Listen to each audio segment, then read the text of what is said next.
ప్రపంచంలో number 1 search engine Google.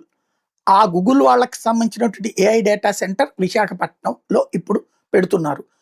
Adani వాళ్ళకి ఇచ్చినటువంటి డేటా సెంటర్ టైఅప్ వీళ్ళిద్దరూ అయ్యారు. అదానీ వాళ్ళు డేటా సెంటర్ కడతారు. దాన్ని గూగుల్ తీసుకుని అద్దె కట్టుకుంటది అదానీ వాళ్ళకి. అదానీ వాళ్ళు రాష్ట్ర ప్రభుత్వానికి సంబంధించినంత వరకు తగినటువంటి బెనిఫిట్స్ని పొందుతారనమాట. ఇది ఓవరాల్గా జరిగేటటువంటి. బట్ ఈ సెర్చ్ ఇంజిన్ గూగుల్లో దాని ఆఫీసులు ఎక్కడ ఉన్నాయంటే ఆ వన్ ఆఫ్ ద అడ్రస్ ఇది కాబోతుంది, వైజాగ్ కాబోతుంది. తద్వారా వైజాగ్ అన్నటువంటిది అంతర్జాతీయంగా పేరు ప్రఖ్యాతులు ఆల్రెడీ ఉన్నాయి. ఇప్పుడు మరికొంత పేరు ప్రఖ్యాతులు వస్తాయి. At the same time data సెంటర్లకి అనుబంధంగా ఇక మనకు కావాల్సిందల్లా, భగవంతుడి మనం కోరుకోవాల్సిందల్లా, మనకి ఎక్కడైతే హోల్సేల్ సరుకులు దొరుకుతాయో అక్కడే రిటైల్ షాపులు పెడుతుంటారు.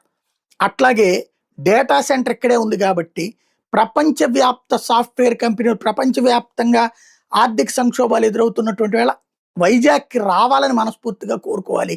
ఈ ప్రభుత్వం ఎట్లాగో 99 పైసలకి భూములు ఇస్తోంది కాబట్టి, ఆ ఇన్ఫోసిస్ వాళ్ళకి కూడా నేను అట్లాగే ఇచ్చింది కాబట్టి, గతంలో వాళ్ళు కోట్ల రూపాయలు పెట్టి డబ్బులతో కట్టుకున్నారు. ఇప్పుడు అట్లా కాకుండా ఫ్రీగా ఇస్తోంది కాబట్టి అట్లాంటిది తీసుకొని అయినా ఇక్కడ ఇండస్ట్రీస్ పెట్టడానికి వస్తే మరింత ప్రయోజనం.